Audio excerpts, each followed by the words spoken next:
हरे कृष्ण पर ये नहीं सिखाया गया कि हरे कंस हरे कंस हरे कंस। क्यों नहीं सिखाया गया? उनके नाम को स्मरण करने के लिए प्रेरणा दी जाती है जिनके काम अच्छे थे और जिनका काम अच्छा होता है उनका नाम सुनने से, नाम लेने से, नाम पढ़ने से आपको भी अच्छा काम करने की प्रेरणा मिलती है। नाम में बहुत कुछ होता है। लोग कहते हैं नाम में क्या होता है? अरे नाम, मोदी के नाम से अरे गहरे नत्थु खैरे भी चुनाव जीत गए मोदी जी के नाम से। वो नत्थु खैरे को कोई वोट देता ही नहीं, तो उसका दिल्ली से नाम यहाँ तक प्रभाव डाला।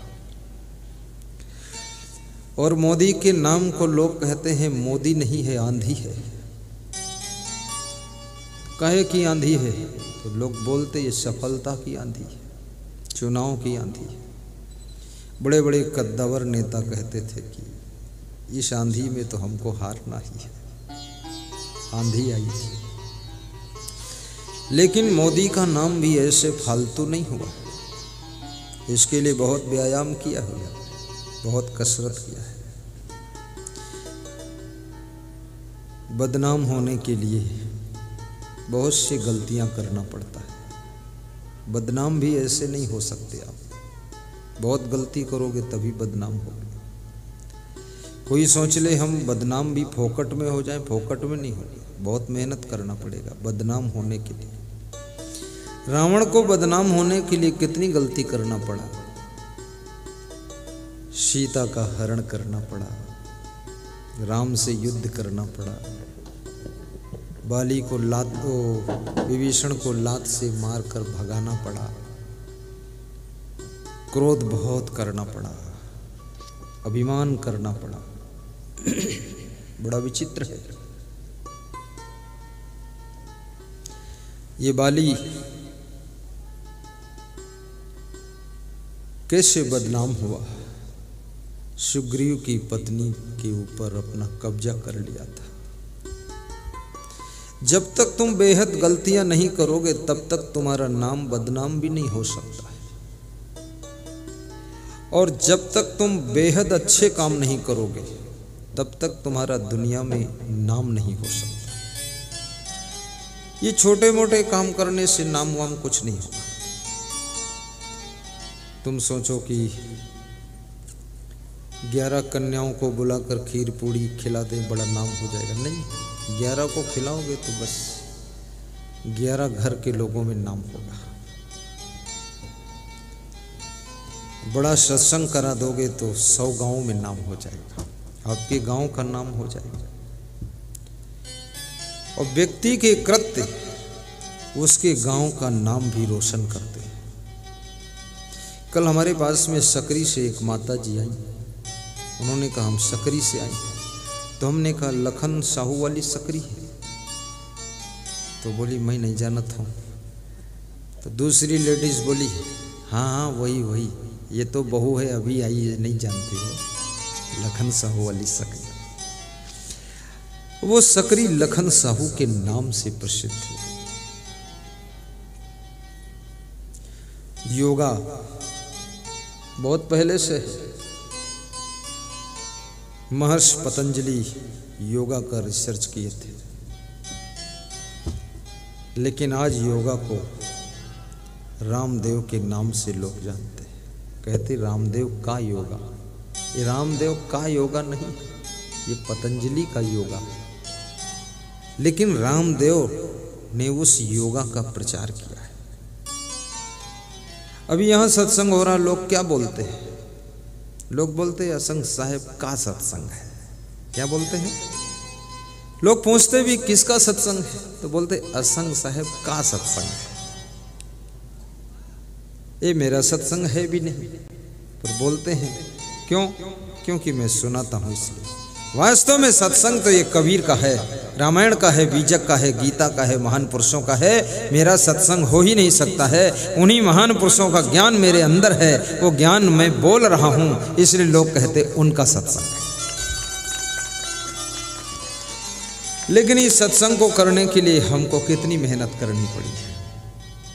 कल हमारे पास में 2-4 भक्त आए, बोले कि साहेब सुबह भी सत्संग कर दो। उनको उम्मीद थी कि मना कर देंगे, नहीं कर देंगे। मैंने कहा हो जाएगा, इसमें कोई खास बात नहीं है। घर की गाय है, सुबह भी धो लो, शाम को भी धो लो, जितना दूध निकले निकाल लो।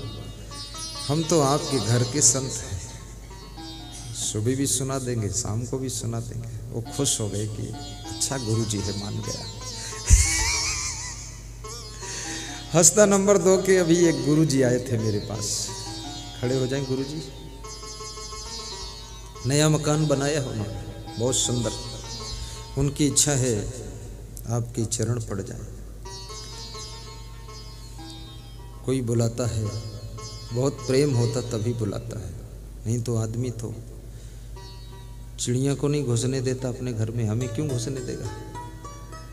बहुत प्रेम है गुरुजी को। क्या नाम गुरुजी?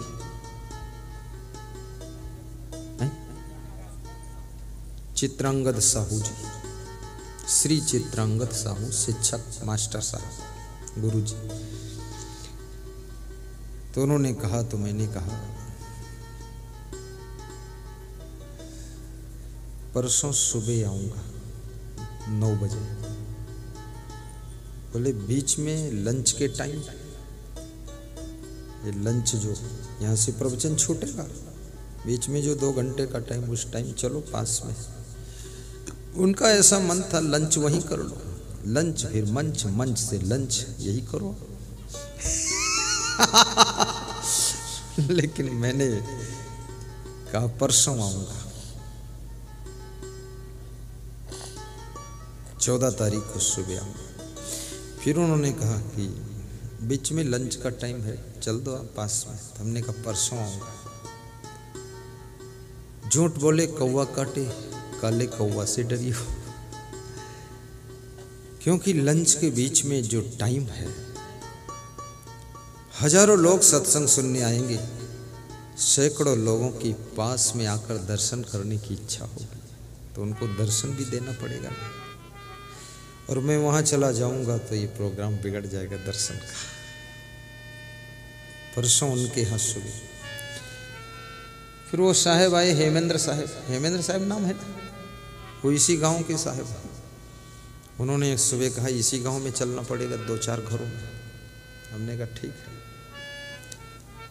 एक गांव के भगत आए, बोले कि 10-12 घर है। हमने कहा ठीक है। कब चलोगे? आज। हमने कहा बिल्कुल नहीं।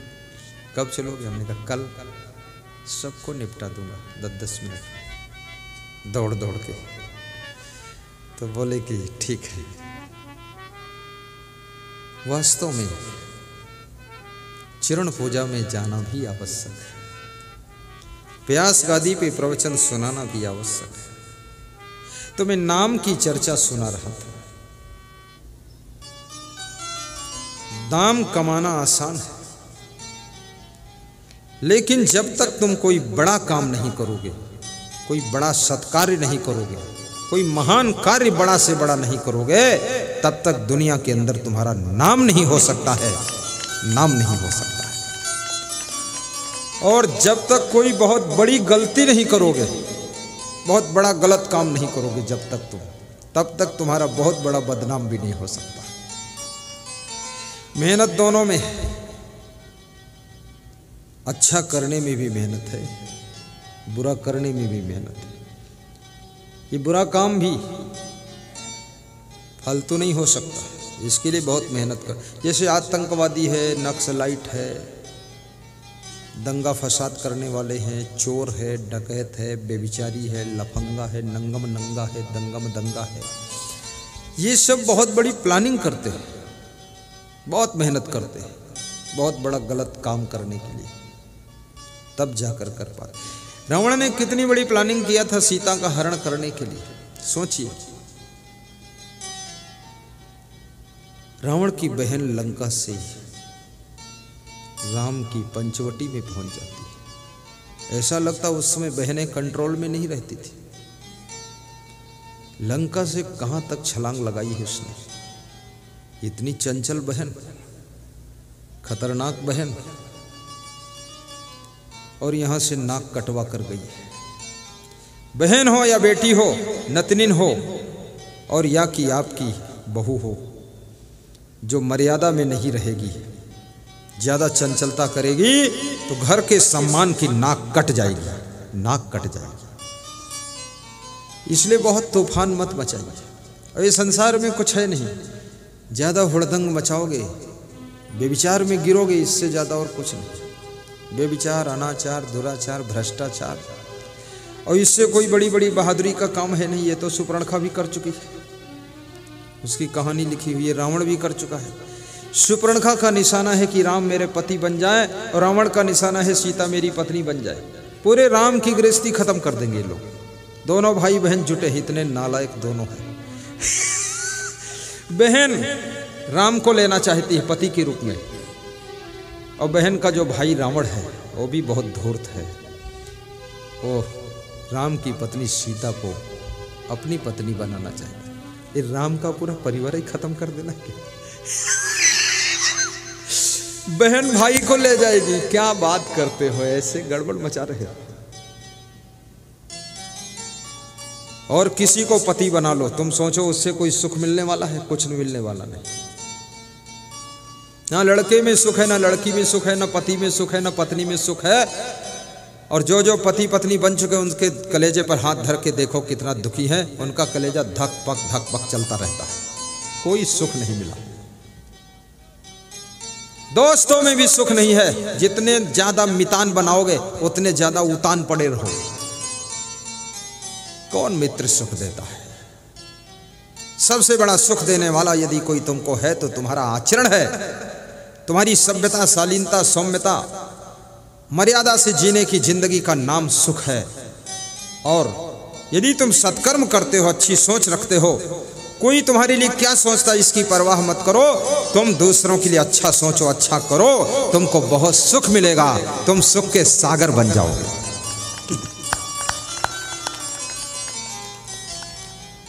ऐसी मरी मराई तालियां, लगता है कि जितने श्रोता आए हैं ना, शमशान घाट पर किसी को दफन करके आए। इतनी सुस्ती। ये उत्सव का कार्यक्रम है, उदासी का कार्यक्रम नहीं है। थोड़ा सीधे भी बैठा करो, तेज रहा करो, सुस्ती नहीं, मस्ती रखो। और नाम से बहुत काम होता है। हमारे संत जी कह रहे थे आपका नाम गाड़ी में लिखवाना है। मैंने कहा क्यों लिखवाना, रहने तो। अरे बोले उससे पुलिस वाले छोड़ देते। गाड़ी भी मेरी है और पुलिस वाले भी मेरे हैं, और नाम भी मेरा है। और मेरा नाम मेरी सब गाड़ी में लिखा है। एक गाड़ी में मिट गया है, वो उड़ गया। बोले लिखवा देता हूं तो सुविधा हो जाती। कितने भक्तों ने गुरु का नाम गाड़ी में लिखा है, लेकिन ये नाम कमाने में बहुत बड़ी तपस्या करनी पड़ेगी। आज कबीर का नाम है, बहुत नाम है, लेकिन कबीर ने तपस्या भी बहुत किया है, बहुत कष्ट उठाए। राम भगवान का नाम है, लेकिन 14 साल वनवास में कांटों की राह पर पैदल चल करके बहुत दुख उठाए। नाम पैदा करने के लिए कठिन परिश्रम करना पड़ता है। ऐसे आलसी लोग, माटी के धोंधा जो लोग हैं, उसका नाम वाम नहीं हो सकता। जब देखो तब बिस्तर पर पड़े, ये नाम क्या होगा। उनकी पत्नी भी उनका नाम भोंदू लाल रख चुकी है कि भोंदुआ पड़ा।